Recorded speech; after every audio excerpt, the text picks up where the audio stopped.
aí, aqui é Gi Carvalho e esse é o canal Trajetória Trader. Se você ainda não é inscrito no canal, aproveita, já se inscreva agora e não esqueça de ativar o sininho para receber as notificações.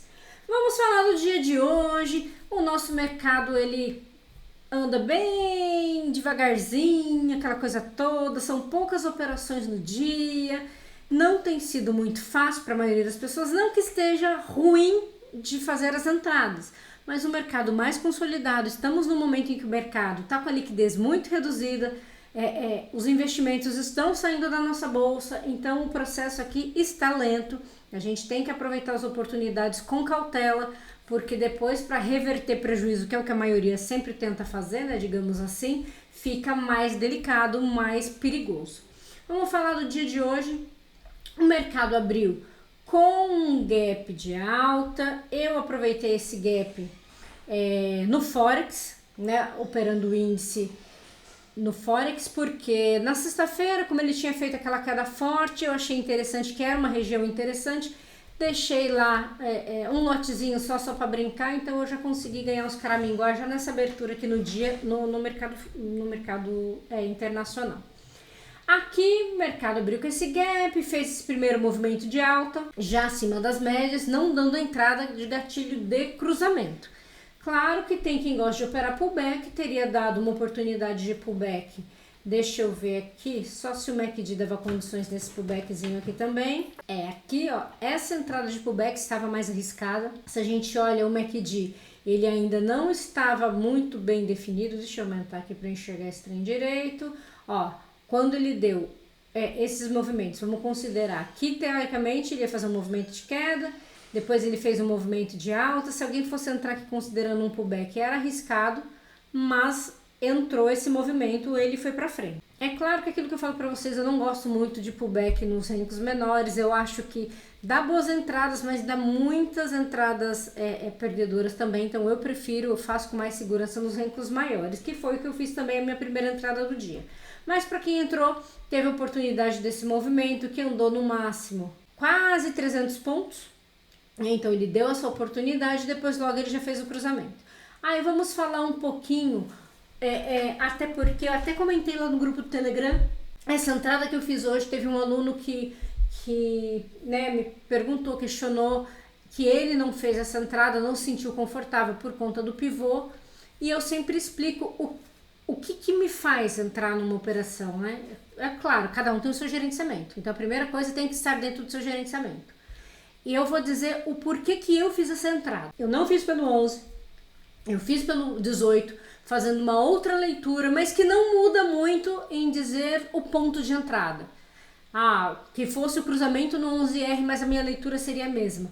Poxa, tem um cruzamento que está acontecendo, mas ele está na cara do pivô. É extremamente arriscado. Sim, eu sempre falo isso para vocês. Quer entradas mais seguras? Não faça as entradas perto do pivô.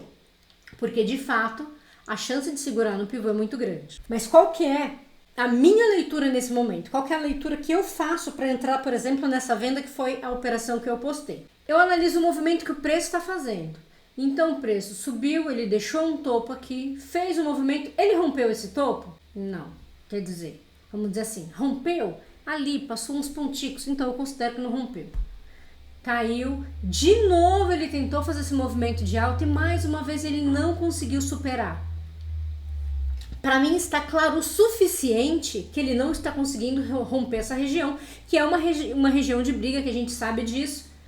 Como que a gente sabe disso? É analisar onde o preço breca, é analisar os suportes e resistências que vocês gostam tanto de traçar e olhar aquela coisa toda. Então é uma região de briga, então eu tenho uma formação de topo duplo e um cruzamento de queda. Quando esse cruzamento acontece, eu tenho estocástico me dando condições. Para quem gosta de associar o MACD vendedor, eu estou abaixo da 200, abaixo da VWAP, quase que perfeito. A única coisa que está ali para embarrear é o abençoado do pivô. Então, essa tomada de decisão é aquela tomada de decisão assim. Esse trade é mais arriscado. Vale a pena entrar? Qual que era a distância da entrada dele para o pivô? 250 pontos. Qual que é o seu alvo mínimo? Você busca 100 pontos, 150, 200, 500? Quantos pontos você busca? Então você tem que fazer exatamente essa análise. Olha, eu sei que se eu entrar nesse trade, eu vou perder 160 pontos. E eu sei que se ele andar ao meu favor, é possível que pelo menos esses 200 pontos, vamos, né, falar de uma região, tá dando 250 pontos de distância, mas é possível que 200 pontos ele ande. Então você entra com um alvo de 200 pontos. Ou você não entra, porque é arriscado. Então essa tomada de decisão, ela é pertinente a cada um de forma individual. Porque você vai analisar o seu risco conforme o que você já aprontou antes desse cruzamento. Você vai analisar se isso te deixa confortável ou não. Você vai analisar se normalmente o seu alvo é de 3 para 1. Ah, não, eu quero 400 pontos, então eu não vou entrar porque isso vai me pagar 250. Então, isso tudo é individual. Não é algo que seja um padrão. Ah, olha, todo mundo vai entrar ou ninguém vai entrar porque vai pagar só 200 pontos. Então, é o tipo de coisa que com o tempo de tela a gente vai desenvolvendo e vai definindo. Eu, por exemplo, eu fiz uma entrada de pullback no 18 e eu tinha feito 200 pontos, sem fazer parcial. Então eu já estava com uma bela de uma gordurinha para queimar e arriscar nesse trade, digamos assim. Então para mim era vantajoso. Poxa, Gi, mas é o meu primeiro trade do dia. Então você tem que pensar duas vezes. Eu, analisando o contexto, eu acho que vale o risco. Mesmo porque eu sei exatamente o tamanho do meu stop. É um stop que eu posso tomar? Sim. Então pronto. Porque o que as pessoas precisam entender é que elas precisam primeiro aprender a perder. E quando eu digo aprender a perder, não é perder, porque isso aí todo mundo sabe, né? Tem um monte de gente que perde o tempo todo. Quando eu falo aprender a perder, é entender que perder faz parte. Você não vai ganhar todas. Você tem que entrar no trade querendo que dê certo, mas sabendo que ele pode dar errado. É 50% de chance para cada lado. Ah, mas a estatística... Não interessa estatística. Nós estamos falando de matemática. A partir do momento que você toma uma decisão, você tem 50% de chance de ir para um lado e 50% de chance de ir para o outro. Você não sabe, olha, eu vou perder no máximo 160 pontos. Está dentro do seu gerenciamento? Então vai! Você já não sabe disso? O que não pode é, eu sei que eu posso perder, mas eu não quero. Eu também não quero, mas acontece. Faz parte. É o risco do negócio, é o risco da atividade. Seria lindo se toda vez que a gente entrasse desse game, mas não é assim que funciona. Então, isso tudo vai depender do seu gerenciamento, do seu perfil, do que te deixa confortável. Tava na cara do pivô, quase sempre ele bate e volta, eu prefiro não ir, tá certo, não tem problema nenhum. Gi, eu sei que se você perde a entrada no 11, você vai buscar no 18, no 20, no 25, eu não consigo. Então não faça. Porque administrar tamanhos diferentes de renko é para quem já está acostumado. Para quem é iniciante, ainda está se adaptando, vai confundir um pouco, vai se enrolar um pouco. Então é escolher o que você vai fazer e tentar se sentir confortável daquele jeito e melhorar no dia a dia fazendo daquela forma. Então essa entrada aqui era uma entrada, no meu ponto de vista, que mesmo com o pivô, pela distância que o pivô estava, vamos reforçar, que igual no meu caso, pelo menos uma parcial pagaria, teria chance de sair com 200 pontos, enfim, então você poderia entrar que você teria alguma chance. E ele fez todo o movimento de queda e morreu. Simples assim. Foi a oportunidade. Depois disso, tudo bem, ele deu um movimento de alta, mas isso aqui ficou ali, um tempão. Qual que é o risco de entrar depois de um movimento desse no primeiro cruzamento? O que eu falo sempre, você está vindo de um movimento descendente. Só é seguro fazer essa entrada a hora que você tiver um movimento ascendente. Antes disso, é mais arriscado. Quer ir por conta e risco? Ok. Entra de novo aquilo que eu acabei de falar. Você tem que avaliar o risco da sua entrada para ver se ela está dentro do seu gerenciamento ou não. Se compensa esse risco ou não e tomar a sua decisão. Eu também fiz essa operação. Não aqui, numa situação, digamos que um pouco... melhor, porque eu entrei no oscilador, mas também eu fiz essa minha operação, sempre analisando o risco e o gerenciamento. Tá dentro do seu gerenciamento, não tem por que não ir. Então, se a gente olha o 11R, falando de cruzamento, nós tivemos uma boa entrada, que foi a venda, e depois teve esse cruzamento de alta, que no ponto do cruzamento, quem entrou, que é o que eu falei, não deveria ter feito essa entrada, teria dado stop. Por quê? Nós estávamos vindo de topos descendentes. Eu preciso esperar o mercado começar a promover fundo ascendente para fazer a compra. Antes disso não faz sentido. É um risco desnecessário para correr. Não faz sentido nenhum. E antes da VWAP você tinha um belo de um espaço aqui para garantir ali, ó, quase 300 pontos. Então era interessante também. Eu vou colocar aqui no 18R. Eu fiz essa entrada de pullback. Eu entrei nesse pullback e coloquei meu alvo de 200 pontos. Ah, Gi, mas você não é dos 200 pontos, de colocar alvo. Por que você colocou? Primeiro, o principal foi por conta da 200 ali, eu sabia que ia segurar. E qual que era o problema maior? Aqui, se eu pego o dia anterior, eu ainda estava num movimento descendente. Então, essa minha entrada é extremamente perigosa. Porque eu tive um movimento, eu tive um próximo movimento mais baixo. Então, se eu pego a análise do dia anterior, eu estou no movimento vendedor, eu não estou no movimento comprador. Então, aqui foi aquele negócio de vamos fazer a gordurinha do dia. Entrei, peguei 200 pontos e saí. E, ok, próxima entrada. Aí eu fiz a minha entrada na venda, não foi exatamente no cruzamento, eu já até comentei isso com vocês, estou fazendo um estudo numa outra configuração, mas que por enquanto eu só compartilho com os alunos. Eu fiz a minha entrada e não peguei também todo o movimento. Por quê? Porque por segurança eu estou deixando na reversão do 25R, mas ele me tirou e continuou fazendo um movimento de queda. Tudo bem, faz parte. Só que esse movimento que eu peguei de 400 pontos já pagou super bem também. Então, peguei 400 pontos na queda, mais 200 pontos aqui na alta e tá tudo certo. E, para finalizar, o trade que eu fiz foi o que eu venho falando para vocês que é algo que eu gosto de fazer, eu me sinto confortável fazendo, que é operar o oscilador no 25R.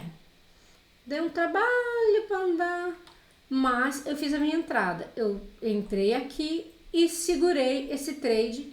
Inclusive, nessa volta daqui, eu ia sair. Eu falei, como eu já tô com a meta do dia, eu deixei na entrada, falei, não vou sair mais e vamos ver até onde ele vai. E saí quase agora. Tanto que eu até demorei um pouquinho mais para gravar, porque eu tava esperando ver para onde que o mercado ia e eu acabei saindo aqui com 300 pontos nesse trade. Então, quer dizer, é esperar.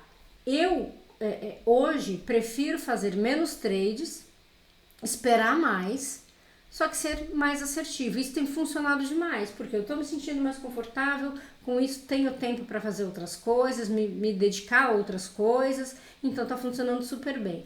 Gosta dos rincos menores? Quer ir para os rincos curtos? Não tem problema, só exige que você faça uma análise um pouco melhor, para não entrar exatamente no cruzamento quando você tá vindo de uma direção que ainda não é favorável para essa sua entrada. Fazendo isso, eu tenho certeza que a qualidade das suas entradas vai melhorar bastante. Ah, Gi, então aqui eu não deveria entrar nesse cruzamento. Não. E quando ele fez esse movimento e subiu? Aqui o seu risco diminui. Porque apesar dele ter feito um movimento muito curto e eu continuar achando que aqui na consolidação não faz sentido nenhum entrar, porque ele continua consolidado, você não tem como adivinhar que ele vai sair da consolidação nesse momento. Ah, mas você também não entrou na compra? Sim, eu entrei lá no 25R, com stop longo. O meu stop absorve essa movimentação. Eu não fico correndo risco. Então é completamente diferente. Agora, para entrar aqui com stop curto não faz sentido. Aqui, ele tá deixando fundinhos mais altos, digamos assim. Né? Mas era uma entrada arriscada. Eu não faria essa entrada pelo 11R. É claro, eu torno a dizer, é do perfil de cada um. Eu não faria essa entrada olhando exclusivamente o 11R. No 25 eu fiz, no 11R eu não faria.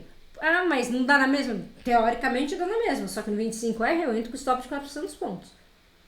No 11 não. Então a chance de me estopar aqui é muito grande. Ah, então não é só entrar aqui e colocar o stop de 400? Não faz sentido, né? Tipo, quer fazer isso? Pode, enfim. Mas eu vou sempre adequar o meu stop com o lugar que eu tô entrando. Lá eu já tô vendo, tá com ruído, não tá com ruído, tá fazendo o movimento na direção certa. Então é isso que eu vou analisar. Mas era só para falar para vocês um pouquinho disso. Eu postei hoje uma operação que eu tava fazendo em Usatec.